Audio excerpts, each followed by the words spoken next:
और जंग के बीच यूक्रेन ने रूस पर हमले के एक वीडियो जारी किया है। यूक्रेन का यह दावा है कि लुहांस्क में उसने रूस के एक BMP-1 टैंक और कोज़ैक-2 इन्फेंट्री को मोर्टार हमले में तबाह कर दिया है और इसी हमले का यूक्रेन ने वीडियो जारी किया है। ये बड़ा दावा किया गया है यूक्रेन की तरफ से, किस तरीके से रूसी टैंक को तबाह कर दिया गया है। लुहांस्क में रूस के टैंक को पूरी तरीके से ध्वस्त करती हुई यूक्रेन की सेना नजर आई है। बड़े हमले में रूसी मिलिट्री टैंक पर मोर्टार से हमला किया गया यूक्रेन की तरफ से और इसका दावा इस वीडियो के जरिए किया गया यूक्रेन की तरफ से। यूक्रेन की सेना ने रूस के टैंकों के जिस तरह परखचे उड़ाए हुए हैं, उसके बाद सवाल उठ रहे हैं कि जो टैंक एक सदी से भी ज्यादा वक्त से जंग के मैदान में बेहद अहम हथियार के तौर पर जमे हुए हैं, क्या वो टैंक ही आज के दौर में बेकार हो गए हैं? पहले विश्व युद्ध में इजाद होने के बाद जो टैंक जंग में जीत और हार तय करते आए हैं, क्या यूक्रेन की जंग उनकी आखिरी जंग होगी? ये वो सवाल हैं जिनके बारे में यूक्रेन की जंग ने रक्षा विशेषज्ञों और हथियार बनाने वाली दुनिया की बड़ी बड़ी कंपनियों को सोचने पर मजबूर कर दिया है। ऐसा इसलिए क्योंकि रूस यूक्रेन युद्ध में टैंकों की खूब बलि चढ़ रही है। रूस के टैंक जमकर यूक्रेन का निशाना बन रहे हैं, जिसे देखकर ऐसा लग रहा है कि आज के आधुनिक वक्त में जब जंग लड़ने के तरीके बदल गए हैं, जब एक से बढ़कर एक हथियार आ गए हैं, तो टैंक अब शायद गुजरे जमाने की बात हो जाए।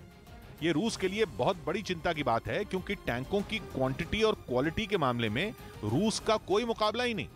माना जाता है कि रूस के टैंक दुनिया के बेस्ट टैंक तो हैं ही, उसके पास दुनिया में टैंकों का सबसे बड़ा बेड़ा है। रूस के पास करीब 12,500 टैंक हैं। इतने टैंक किसी देश के पास नहीं, अमेरिका के पास भी नहीं। और रूस अपने टैंकों के बूते ही यूक्रेन को रौंदने की कोशिश में लगा है। उसने अपने टैंक पूरी ताकत के साथ यूक्रेन में झोंके हुए हैं, लेकिन यूक्रेन ने उन पर एंटी टैंक मिसाइलें और ड्रोन चला चलाकर उनके चिथड़े उड़ाए हुए हैं। बल्कि कहा जा रहा है कि इतिहास में जब यूक्रेन का युद्ध दर्ज होगा तो सबसे ज्यादा एंटी टैंक हथियारों के इस्तेमाल में उसका नाम टॉप पर होगा। और इन एंटी टैंक हथियारों में एक है जैवलिन मिसाइल, जो कि यूक्रेन की बहुत बड़ी रक्षक मानी जा रही है। अमेरिका का कहना है कि वो यूक्रेन को अब तक 7,000 से ज्यादा जैवलिन एंटी टैंक मिसाइलें दे चुका है, जो कि यूक्रेन को मिली बहुत बड़ी मदद है। उसकी दी हुई जैवलिन एंटी टैंक मिसाइलों की बदौलत ही यूक्रेन ने पिछले महीने अपनी राजधानी कीव और अपने उत्तरी इलाके में रूस की सेना के लंबे चौड़े काफिले को धूल चटाई थी। इसका नतीजा ये हुआ था कि रूस को वहां से बैरंग लौटना पड़ा था। यानी अमेरिका की दी हुई javelin anti tank missile Ukraine में बहुत बड़ी गेम चेंजर बनकर उभरी। जैवलिन एंटी टैंक मिसाइल ऐसी मिसाइल है जो आसमान में करीब 500 फीट की ऊंचाई तक उड़कर ठीक अपने टारगेट के ऊपर पहुंच जाती है और फिर वहां से एकदम स्पीड में नीचे आकर बिजली की तरह टैंक के बिल्कुल ऊपर फट पड़ती है। इसी वजह से वो टैंकों का काल साबित होती है, क्योंकि टैंकों की छत ही सबसे कमजोर होती है। उनका कवच छत पर ही सबसे पतला होता है। एंटी टैंक मिसाइल प्रोटेक्शन और सुरक्षा के बाकी इंतजाम उनकी साइड में होते हैं। जेवलिन जैसी एंटी टैंक हथियार जो है वो टैंकों की इस कमजोर कड़ी का ही फायदा उठाते हैं और उनकी छत पर वार करके उन्हें चीर कर रख देते हैं। इतना ही नहीं, मिसाइलों के अलावा यूक्रेन को अमेरिका से मिला anti tank switch blade drone भी रूस के टैंकों का शिकार कर रहा है। अमेरिका अब तक छोटे बड़े 700 स्विच ब्लेड ड्रोन यूक्रेन को दे चुका है। यही वजह है कि एडवांस्ड और बेहद सटीक एंटी टैंक हथियारों की एंट्री ने टैंकों के लिए जंग में अपना दम दिखाना ही मुश्किल कर दिया है और रूस के ताकतवर टैंक भी यूक्रेन के मैदान में ढेर हो रहे हैं। नहीं तो यूक्रेन की जो सेना रूस के आगे कहीं नहीं ठहरती, वो कैसे 2 महीने बाद भी रूस से लड़ रही है। यूक्रेन और रूस की सेना की ताकत का कोई मुकाबला ही नहीं, न हथियारों के मामले में, न सैनिकों की संख्या के मामले में और न तकनीक के मामले में। लेकिन फिर भी यूक्रेन जैसे छोटे देश ने रूस की सेना की कमर तोड़कर रखी हुई है, सिर्फ अपने एंटी टैंक हथियारों के बूते। रक्षा विशेषज्ञों का मानना है कि अगर टैंकों को जंग में जिंदा रखना है तो उनके लिए ऐसा कवच बनाना होगा जिन्हें एंटी टैंक हथियार भेद ही ना पाए। लेकिन इतना तगड़ा सुरक्षा कवच देने के चक्कर में टैंक इतने ज्यादा भारी हो जाएंगे कि लंबी दूरी तय करना उनके लिए मुमकिन ही नहीं होगा। और फिर अब टैंक भी तकनीक के इतने भरोसे हैं कि जंग के मैदान में उन्हें रिपेयर करना भी मुश्किल होता है। इसी वजह से अब कई देश अपने टैंकों के बेड़े को कम करने के बारे में सोच रहे हैं। और इन एंटी टैंक हथियारों में एक है जैवलिन मिसाइल, जो कि यूक्रेन की बहुत बड़ी रक्षक मानी जा रही है। अमेरिका का कहना है कि वो यूक्रेन को अब तक 7,000 से ज्यादा जैवलिन एंटी टैंक मिसाइलें दे चुका है, जो कि यूक्रेन को मिली बहुत बड़ी मदद है। उसकी दी हुई जैवलिन एंटी टैंक मिसाइलों की बदौलत ही यूक्रेन ने पिछले महीने अपनी राजधानी कीव और अपने उत्तरी इलाके में रूस की सेना के लंबे चौड़े काफिले को धूल चटाई थी। इसका नतीजा ये हुआ था कि रूस को वहां से बैरंग लौटना पड़ा था।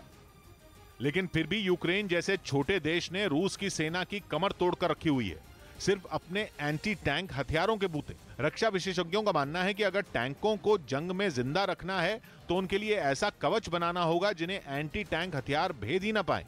लेकिन इतना तगड़ा सुरक्षा कवच देने के चक्कर में टैंक इतने ज्यादा भारी हो जाएंगे कि लंबी दूरी तय करना उनके लिए मुमकिन ही नहीं होगा। और फिर अब टैंक भी तकनीक के इतने भरोसे हैं कि जंग के मैदान में उन्हें रिपेयर करना भी मुश्किल होता है। इसी वजह से अब कई देश अपने टैंकों के बेड़े को कम करने के बारे में सोच रहे हैं। यूपी के सीएम योगी आदित्यनाथ ने अपनी मां से आशीर्वाद लिया। अपनी मां से मिले यूपी के सीएम योगी आदित्यनाथ, मां सावित्री देवी के पैर छूकर लिया आशीर्वाद। 5 साल बाद पहली बार अपने पैतृक गांव पहुंचे सीएम योगी। राजस्थान के अलवर में गर्लफ्रेंड के लिए दोस्त की हत्या के आरोप में युवक गिरफ्तार। हत्या के बाद प्रेमिका को लिखी थी चिट्ठी, दोस्त की हत्या के बाद उसका शव जलाने का आरोप। छत्तीसगढ़ के बिलासपुर में युवक की सड़क पर पिटाई का वीडियो वायरल। 23 अप्रैल को इलाके के दबंगों ने की थी पिटाई। वीडियो वायरल होने के बाद पीड़ित ने पुलिस में दर्ज कराई शिकायत। खार्किव पर कब्जे के लिए रूसी सेना के ताबड़तोड़ हमले जारी हैं। वहां के कई इलाकों में जेलेंस्की की सेना पुतिन की सेना को कड़ी टक्कर दे रही है, जिसकी वजह से खार्किव के ज्यादातर इलाके बम और मिसाइलों के हमलों से दहल उठे और इनकी वजह से हो रहे धमाकों का धुआं कई किलोमीटर दूर से भी साफ दिखा। लगातार हो रही इस बमबारी के बीच न्यूज 18 की टीम खार्किव में रूस की सीमा के पास पहुंची, जहां भीषण जंग की वजह से हालात इस कदर बिगड़ चुके हैं कि कुछ दिन पहले तक एक हंसता खेलता शहर अब वीरान हो चुका है और पूरे इलाके में रूसी बमबारी के निशान बिखरे पड़े हैं, जबकि वहां रहने वाले लोग जान बचाने के लिए सुरक्षित जगहों पर जा चुके हैं। ब्रिटेन के अखबार डेली मेल ने दावा किया कि यूक्रेन के साथ जारी जंग के बीच रूस में जेड निशान वाले खिलौनों की डिमांड बढ़ गई। ये निशान तब चर्चा में आया जब 24 फरवरी को पुतिन की फौज यूक्रेन में घुसी थी और उस दौरान रूसी सेना के टैंकों और बख्तरबंद गाड़ियों पर जेड के निशान बने थे, जो आगे चलकर यूक्रेन पर रूसी हमले के समर्थन का प्रतीक बन गए। लेकिन अब रूस के बच्चों में भी जेड निशान का क्रेज दिखना शुरू हो गया। ब्रिटेन के अखबार डेली मेल ने यह दावा किया कि रूस की राजधानी मॉस्को की दुकानों में जेड निशान वाले खिलौनों की बिक्री अचानक बढ़ गई। इन खिलौनों में सेना के ट्रक, रॉकेट लॉन्च करने वाले सिस्टम और बख्तरबंद गाड़ियां शामिल हैं, जिनकी डिमांड हर गुजरते दिन के साथ बढ़ती जा रही है। हालांकि रूस के विरोधी देशों ने इस जेड निशान पर बैन लगा दिया है। यही वजह है कि जब कतर की राजधानी दोहा में रूसी जिम्नास्ट इवान कुलियक ने आर्टिस्टिक जिम्नास्टिक्स के एपरेटस वर्ल्ड कप के फाइनल में जेड लिखा सूट पहनकर प्रदर्शन किया था, तो वहां हंगामा खड़ा हो गया था। जोधपुर हिंसा मामले में पुलिस ने बड़ी कार्रवाई की। राजस्थान के जोधपुर हिंसा मामले में अब तक 97 लोग गिरफ्तार। जोधपुर के कई इलाकों में कर्फ्यू का सख्ती से पालन कराने के लिए हर थाने क्षेत्र में डिप्टी एसपी और एडिशनल एसपी स्तर के अधिकारी तैनात किए गए। मुंबई की बोरीवली रेलवे स्टेशन पर बाल बाल बची एक यात्री की जान। चलती ट्रेन में चढ़ने की कोशिश में बिगड़ा यात्री का संतुलन। प्लेटफॉर्म पर मौजूद आरपीएफ के जवान ने यात्री को खींचकर बचाई उसकी जान। यूपी के मुजफ्फरनगर में बदमाशों के साथ पुलिस का एनकाउंटर। पुलिस की गोली लगने से 2 अपराधी घायल हुए। पुलिस ने उनके पास से 2 तमंचा और मोबाइल बरामद किया। नेटो में शामिल होने के खिलाफ यूरोपीय देश फिनलैंड में प्रदर्शन शुरू हो गया। खबर है कि फिनलैंड नेटो की सदस्यता हासिल करने की तैयारी में है और आने वाले कुछ दिनों में वो इसका ऐलान भी कर सकता है। लेकिन इसके खिलाफ फिनलैंड के हजारों लोग राजधानी हेलसिंकी की सड़कों पर उतर आए। उनकी मांग है कि फिनलैंड ने जिस तरह अब तक नेटो से दूरी बनाए रखी है उसे बरकरार रखा जाए, यानी वो किसी भी कीमत पर उसका सदस्य ना बने। इसके साथ ही वहां के कई लोगों का यह भी मानना है कि फिनलैंड न तो नेटो का साथ दे और न रूस के साथ खड़ा हो। यानी ये प्रदर्शन ऐसे वक्त में शुरू हुआ है जब फिनलैंड अपनी सदस्यता की अपील करने के बेहद करीब है। हालांकि रूस उसे उसकी कीमत चुकाने की धमकी तक दे चुका है, लेकिन वहां की सरकार पुतिन के आगे झुकने के मूड में बिल्कुल नहीं है। असल में यूक्रेन की तरह फिनलैंड भी रूस का पड़ोसी देश है और नेटो में शामिल होने के मुद्दे पर ही रूस ने यूक्रेन पर हमला किया था। ऐसे में अगर फिनलैंड नेटो का सदस्य बन जाता है तो वो सीधे तौर पर रूस से दुश्मनी मोल लेगा, क्योंकि फिनलैंड के साथ रूस का 1300 किलोमीटर लंबा बॉर्डर है और अगर वो नेटो से जुड़ गया तो रूस बुरी तरह घिर जाएगा। क्योंकि अगर एक बार फिनलैंड नेटो का सदस्य बना तो अमेरिका, ब्रिटेन और फ्रांस समेत 30 देशों की फौजें फिनलैंड में तैनात हो सकेंगी, जो रूस को किसी भी कीमत पर मंजूर नहीं है। और यूक्रेन से जंग की वजह भी यही है, यानी रूस कभी नहीं चाहता कि उसके पड़ोसी देश नेटो में शामिल हो। हालांकि उसके पड़ोस में नॉर्वे और पोलैंड समेत कुछ देश पहले ही नेटो में शामिल हो चुके हैं। वहीं अमेरिकी न्यूज चैनल CNN की खबर है कि पुतिन बहुत जल्द यूक्रेन पर सीधे सीधे जंग छेड़ने का ऐलान कर सकते हैं और हो सकता है कि 9 मई को इसका ऐलान हो भी जाए। वैसे तो अब भी यूक्रेन में जंग ही छिड़ी है, लेकिन रूस इसे जंग नहीं कहता। 24 फरवरी को जब पुतिन ने अपनी सेना को यूक्रेन में घुसने का ऑर्डर दिया था तो उसे स्पेशल मिलिट्री ऑपरेशन बताया था, जिसका मकसद सिर्फ और सिर्फ यूक्रेन की सरकार को उखाड़ फेंकना कहा गया था। लेकिन अमेरिका के CNN चैनल ने पश्चिमी देशों के कुछ सीनियर अधिकारियों के हवाले से दावा किया कि अब पुतिन औपचारिक रूप से यूक्रेन से युद्ध छेड़ सकते हैं। इसका मतलब यह होगा कि रूस अपनी रिजर्व फोर्स को भी पूरी तरह यूक्रेन में उतार सकेगा और अगर ऐसा हुआ तो तबाही के सभी रिकॉर्ड टूट जाएंगे। ये खबर इस बात का इशारा है कि अब पुतिन यूक्रेन में आर या पार के मूड में है। वो वहां और वक्त जाया नहीं करना चाहते, इसलिए वो यूक्रेन में अपने स्पेशल मिलिट्री ऑपरेशन की लाइन से हटकर एकदम सीधी जंग की तैयारी में जुट गए हैं। पिछले हफ्ते ब्रिटेन के रक्षा मंत्री बेन वॉलेस ने भी एक इंटरव्यू में यही दावा किया था। माना जा रहा है कि 9 मई वो तारीख हो सकती है जिस दिन पुतिन यूक्रेन से जंग का औपचारिक ऐलान कर सकते हैं। लेकिन इसी वजह से 9 मई की तारीख अब बहुत बड़ा सस्पेंस बन गई है, क्योंकि 9 मई को लेकर ही CNN के दावे से बिल्कुल उलट दावा भी हुआ है, जिसे किया है रोमन कैथोलिक चर्च के प्रमुख पोप फ्रांसिस ने। उनका कहना है कि उन्हें ऐसी जानकारी मिली है कि पुतिन 9 मई को यूक्रेन की जंग खत्म कर सकते हैं। मतलब 9 मई को लेकर दो बिल्कुल अलग दावे।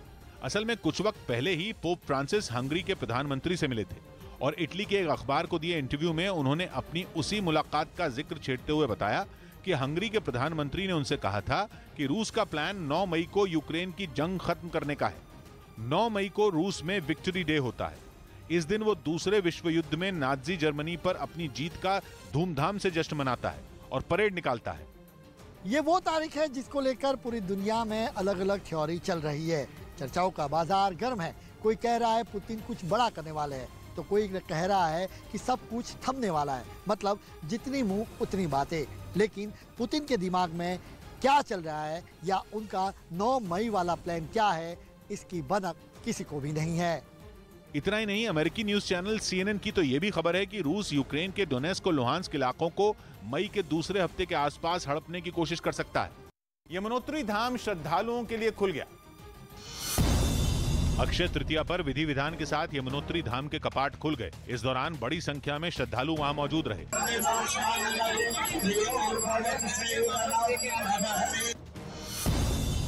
जम्मू के कई इलाकों में हल्की बारिश हुई, जिसके बाद भीषण गर्मी से जूझ रहे लोगों ने राहत की सांस ली।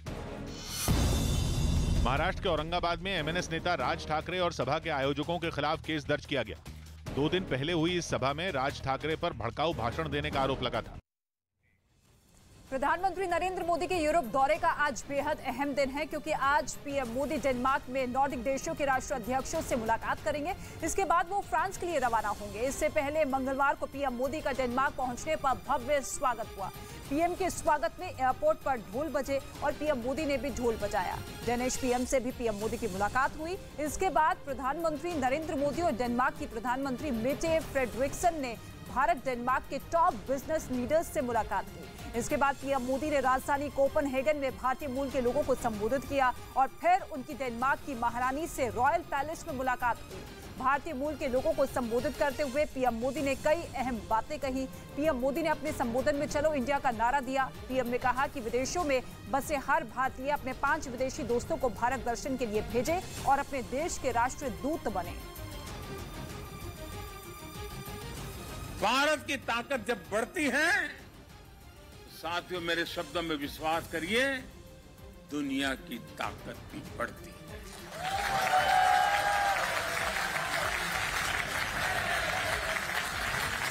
फार्मेसी ऑफ द वर्ल्ड, इस भूमिका में भारत ने मुश्किल समय में पूरी दुनिया का साथ दिया है। दुनिया के अनेक देशों को दवाइयां भेजी हैं ताकि हम संकट के समय मानवता के इस काम में पीछे न रह जाएं, दुनिया को संकट के समय मदद करें, ये सपना लेकर के काम करते रहे। एक भारतीय दुनिया में कहीं भी जाए, वो अपनी कर्मभूमि के लिए, उस देश के लिए पूरी ईमानदारी से कंट्रीब्यूट करता है। भारत मेड इन इंडिया सस्ती और प्रभावी वैक्सीन पर काम न करता, बड़े स्केल पर प्रोडक्शन न करता, तो दुनिया के अनेक देशों की स्थिति क्या हो। आज जो भी नया यूजर जुड़ रहा है